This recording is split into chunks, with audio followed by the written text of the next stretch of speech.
excited to sit down with you today and to talk about your work. And you have a strong history with working at Children's Health CHOC and Rady's Children. I wanted to start. So you've built your career across some of the largest health systems in the country with leadership roles at Texas Children's, now leading IT at Rady's Children's Health. And before we get into this longer view, I want to ask how you think about the role of a CIO and Chief Digital Officer today, and how that role has changed as digital and AI have moved to the center of organizations. So let's start there. Let's level set. Let's jump right in. All right. Yeah. Great to be here with you. I think the biggest change has really been, historically, the focus has been run the business, run the infrastructure. You do a little bit of enablement, but you keep things going, keep things running. And I think today that digital means a lot. It means really everything as it relates to data. It means everything related to how you engage your patients, patient families, and the workforce. And it means the two words that everyone either loves or cringes when they hear: AI. They might do both. You're right. There was probably both.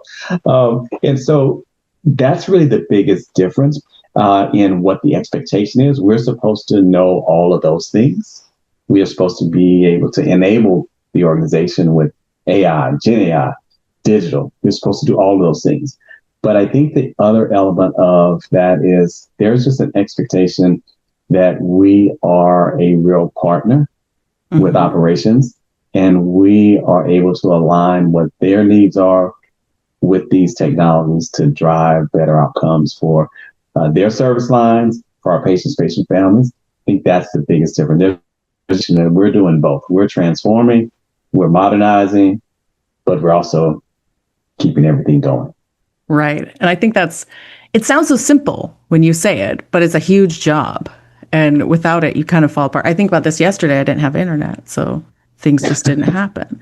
Right. But also, you're talking about anticipating people's needs. You need to not just keep things going, but also move forward. I want to talk a little bit about what differentiates a great job doing that and just having it on paper. Because a lot of systems might have a digital strategy on paper. They might have found someone to give that to them or have these ideals. But there are leadership changes. There are changes in, who's working there, the size of everything. You've worked through mergers, through all this stuff.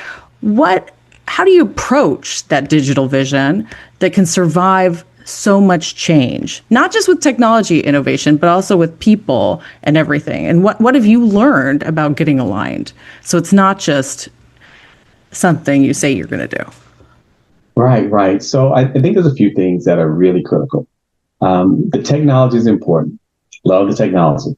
So you have to have the capabilities, no doubt about that. But I think the other two things that are important is understanding why we're doing what we're doing. Operations is aligned with what the expectations are. What are we trying to solve? If you think about improving access in digital, we need to have a more efficient way for our patients to get access to appointments, whether it's primary care, whether it's specialty care. And if you align on, okay, we need to do this, then we get into, okay, well, what needs to change in order for us to enable capabilities? Is it just the tech, or do we also need to maybe limit how many visit types we offer? So if someone needs to self-service, find whatever appointment works for them by location, they're not going to see a drop down of 100 different visit types to select from. Right. So there's a lot of process optimization and redesign that also goes into it, and having everyone grounded in this is a people, process, and technology program or work, and not just a technology program to implement. Right. That's important. And the last piece, the dreaded G word, governance. Having an executive governance group that is helping drive and prioritize what do we do now, what do we do next, and what is going to come later. Because that sequencing sometimes is hard because we want to do it all. But the challenge that I think people face is you can't always do it all. And if you try to do it all at the same time, then you don't really do anything really well. So having that governance group to say, okay, here's what we need to do first, and we're going to build upon it to get to that future desired state. And I think that's what, for me, is important and critical to be able to execute and do it well. Right. I think too that's really relatable. Like making an appointment online. Like I don't want all the options. I just want them to anticipate what I need and for it to be fast and easy, preferably. 100%, 100%. I think the other thing I didn't mention is that people, process, and technology piece. The physicians who are going to see the patients, they got to be in the loop with this as well, because they may have to adjust their schedule, what's available for self-scheduling. Because if you get into specialties, there's some criteria that they want to understand to make sure that you're going to see the right physician for the right thing at the right time. So, nobody wants to go to a specialty they don't need to go to. Like, or maybe you do, and that's not what we're talking about today. I want to talk a little bit about governance and what that actually looks like. When we're talking, you've done significant work with integration, with mergers, consolidation. When we talk about digital and data versus governance, what does it actually take? What does that actually look like to bring it together? And our audience is pretty technical too, so you can really say, like, what your top of mind is, what you think is important. And then I'm going to ask you another question after you answer about this. So really what it practically looks like, particularly if you're trying to bring two organizations together, because everyone already has governance groups that are in flight in various stages and various levels of maturity. But you want to leverage that. You don't want to just throw it all out. You want to leverage it and then be able to create that overarching governance with representation of the clinical areas. You need physician representation.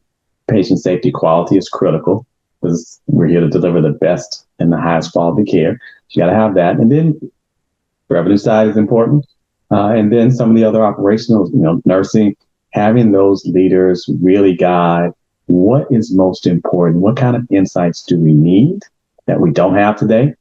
And then once we understand what those needs are, then that governance group can really then drive what I call these sub-governance groups, which are the senior leaders in the organization that are the kind of domain experts. You need those individuals because they really help you understand what the different workflow challenges are going to be. What's the questions that they have to answer to run the day-to-day operations of their clinical unit, of their administrative area. They help you really understand that. So you're building this massive data lake architecture and platform that's really going to serve the audience as they intend, not the way you want them to receive it, but based upon what their needs are. And so I think that's a key part of the governance that has to be in place. The IT team, I'm there to facilitate, but the most important part is the engagement from those leaders. Because once we have that, then it's easier for us to build out that platform and to start to enable and to start to create a scenario where we identify operations folks that actually want to create visualizations off of those platforms. The hardest thing to do when you're creating these platforms is to get out of the business of being the primary dashboard creator. And it's tough. hard. We love a dashboard. Yes. And getting people, having it in a way in which operations and analysts outside of IT can actually do it. And it's not such a complicated endeavor and a huge time commitment and drain on them to do it. That's the part that has to be solved. And that's the approach that we're taking. So we have those creators. So even though we still build some, we don't want to, we're building what you call maybe citizen developers who are able to create their own visualizations. Or as my director of analytics, Caroline Fager says, they're viz creators. because she always has great names for things. I like that. Like they're creators. They don't want to do everything. They don't want all of it. When we're looking at consolidation, before we move on, I want to talk more about those creators. But before that, I wanted to go back and think when we're talking about this wave of consolidation, like how will this shape care in the next decade? Will we have more people in the workforce creating stuff? Will we have more, top down? What you can predict? And, we will hold you to this. Well, all right, I'm on record. So I think if we're doing it right and doing it well, the old way of the viz creators, you'll still have some of that because there's always a real need to understand how we're improving and looking at that visually and say, hey, we've done these interventions. We're trying to improve care delivery and quality. Let's look at this in a timeline and understand the interventions and are we seeing the outcomes? So you're always going to need that. But I think because things are moving so fast with AI and really Gen AI platforms, that the future state is going to be more about those platforms connected to your data platform and you really using that as your analysis tool and your biz creation tool. So there's going to be so much democratization of access and creation using those tools. That's what I see the future state being. Not so much, the traditional way of I built this platform and here is my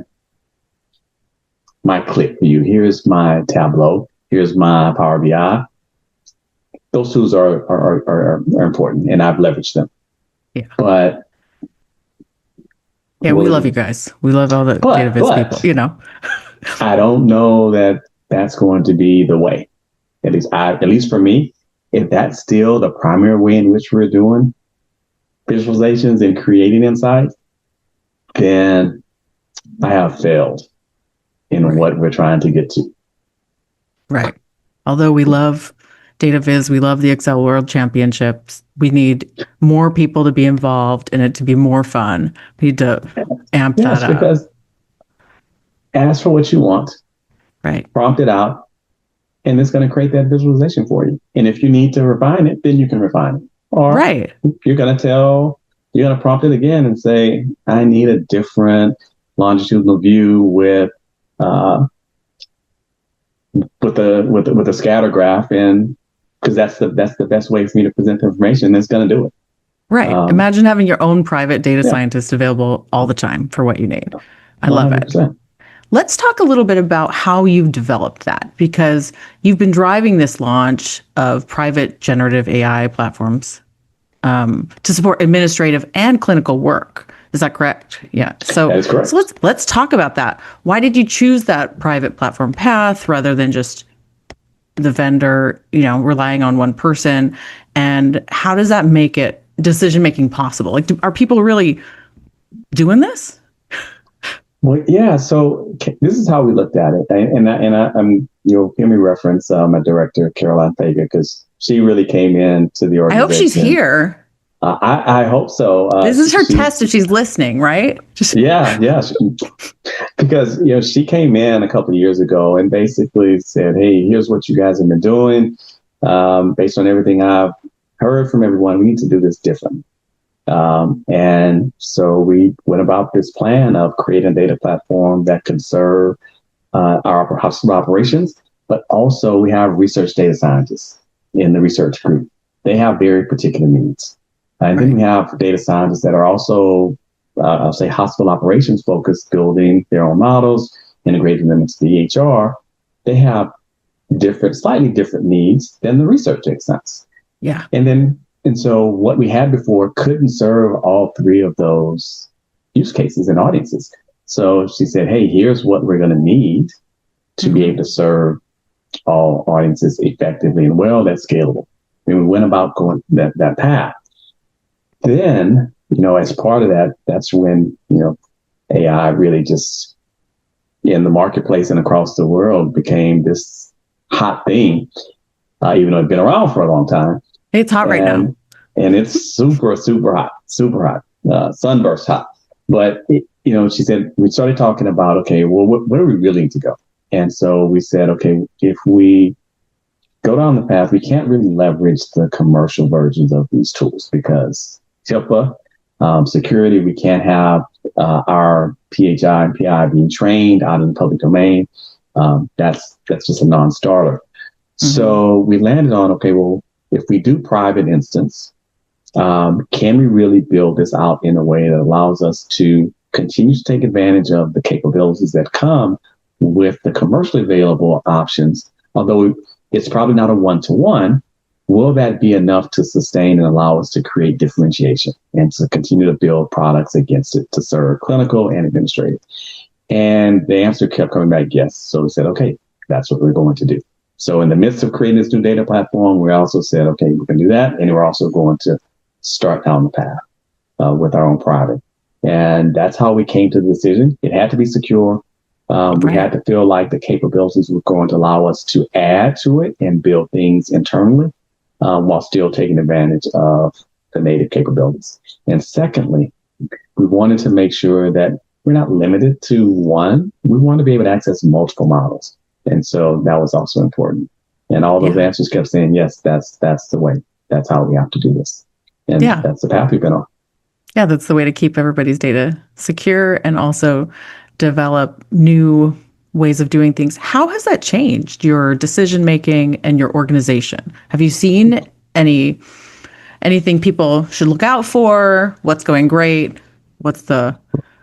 So adoption has to be a part of the process. So because of where we are with our integration, we still have a little bit more work to go over the next 18 months to complete all of the integration activities. Oh, wow. So it's not available to the entire health system yet. We have, we still have to connect and integrate our networks. That's coming over the summer.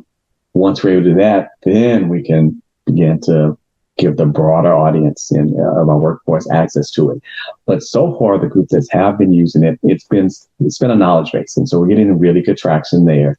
We have a couple of products we built. Our marketing group, they do a lot of analyzing content that gets created by individuals in the organization. And of course, marketing has our brand assets. They want everything to really be crisp and following those guidelines. And it can be difficult because they'll produce more and updated ones. And how do you know? And how do you keep track of them? So they have spend a lot of time reviewing content for individuals in the organization. So as they were sharing that, we said, okay, we think we can incorporate this into what we call RCH chat. And so we just released that. And basically what it does, you can upload your files, whether it's, whatever the version or type is, and whether it's a physician profile, whether it's a presentation you're giving at a conference, and you load it and it will go and find and compare our marketing brand guidelines and tell you whether or not you need to make any adjustments. Ooh, the marketers at health systems are thrilled right now. And so, we just released that, but we're super excited about it. I used it just yesterday for a presentation I'm creating for something next month. And so I didn't have to send it to marketing to do it. It just did nice. It for me. They could just look at it. I can't imagine. I really can't imagine just getting a deck and it works. Let's think about that, because I like that you're meeting actual needs of the organization and helping things be better for everyone involved. You mentioned stuff about EHR and that. Let's talk a little bit more about that, because you've spoken about moving past the EHR as your center of gravity. I listened to it, and talking about building an AI data foundation underneath it. And for leaders who are still thinking of the EHR as the center of the universe, and for the EHR vendors on here, we're not saying you aren't, but what does that look like in practice? You have this timeline, you have the 18 months. What does that mean though?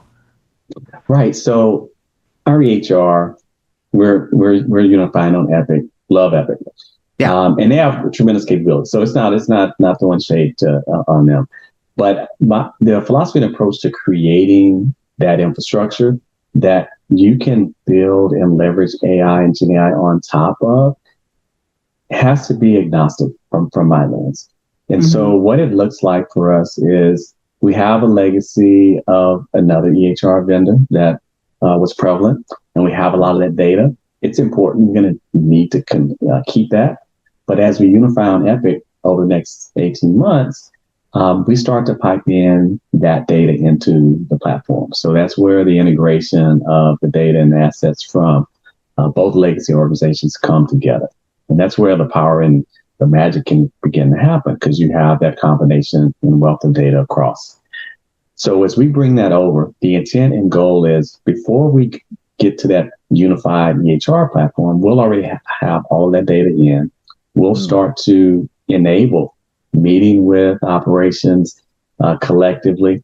We'll be in the middle of implementing this EHR unification. So we'll already have sessions where we'll have some insights into what are they missing today, what are they going to need, what questions we need to answer.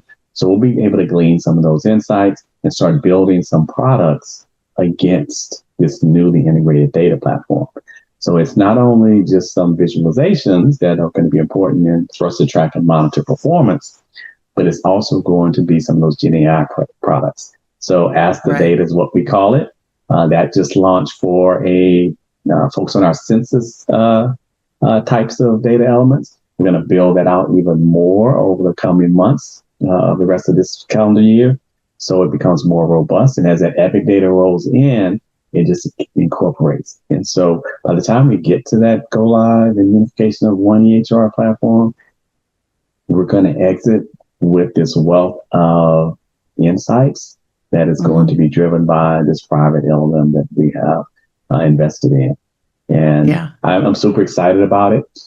And it means post go live, we'll leverage the inline reporting of Epic is important for the folks who are in it day in and day out.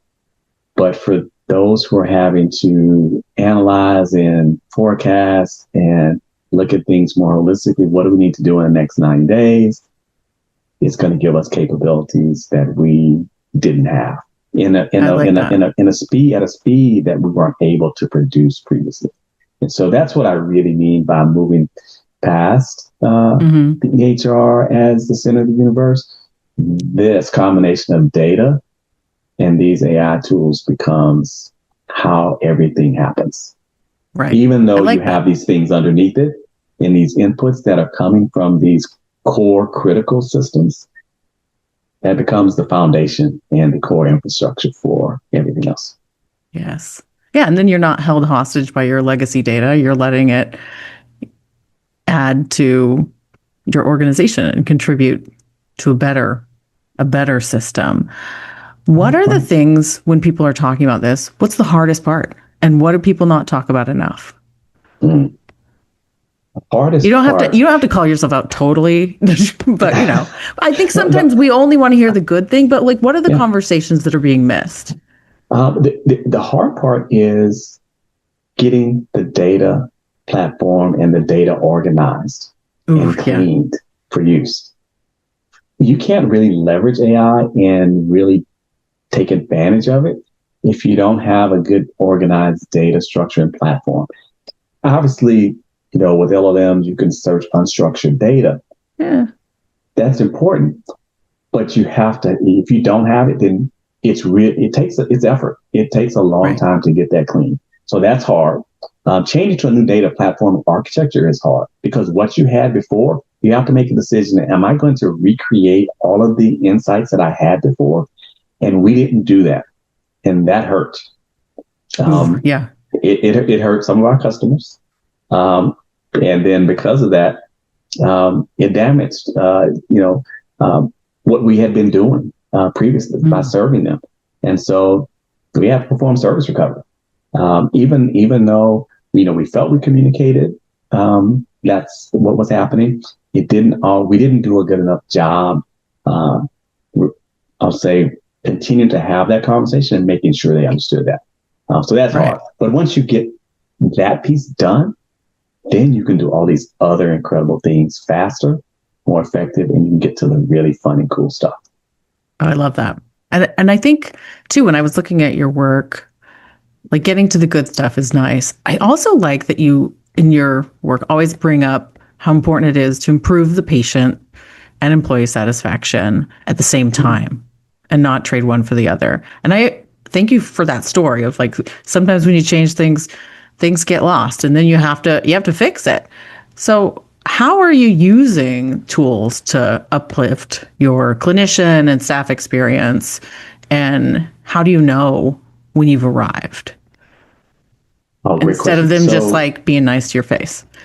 Right. So, ambient has really shifted and has really made a huge impact. So that's been a big win for us with our physicians. We can't roll it out fast enough. And they're going to, we survey and we say, tell us what you think. And they're telling us. They'll stop you in the hall and tell you. So they're giving it feedback. So we have to have that closure. We can't just rely on, well, here's what the metrics and the data is showing, how well you're using it. You also have to get that feedback from them, the qualitative feedback to say, is the data matching their actual experience? That you always have to do those two things. So that's how we approach it and do that. We're looking at care guidelines, introducing that into the mix with the Gen AI platform. And we're taking advantage of some of the epic things. The chart summarization, we released that in both inpatient and outpatient. So far, we're receiving good success and feedback from physicians. But we did it small. We want to make sure that they see it's valuable. And once we feel like we have a good cohort that says yes, then we'll scale it out.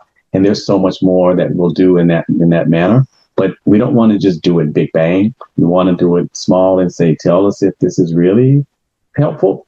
And when they say yes, then we can scale it out and roll it out. I like that. You can want the qualitative data. You want to make sure you're actually meeting people's needs. I think it's easy to forget those things. And I think it's also easy for health systems to just think about their current budget cycle and lose sight of where you want to be in a decade. So would you say, and how do you do this? Like, how do you take the long view to justify decisions or to explain what they are about AI investments or data infrastructure? Like, is it easy to show the value? It's not always easy to show the value. But what you have to tell the story of what this is going to do. We have to have a platform. You need data. Everyone needs this information. So how are we going to make it available to you? And here's what it's going to take for us to do that. And if you can focus on use cases that you've already talked to the customer about, that are pain points, and understand that there's an efficiency that can be gained, then you build that story and say, here's the value we're going to be able to deliver. Secondly, and last, since I know we're coming up on time, is you have to be creative with your budget.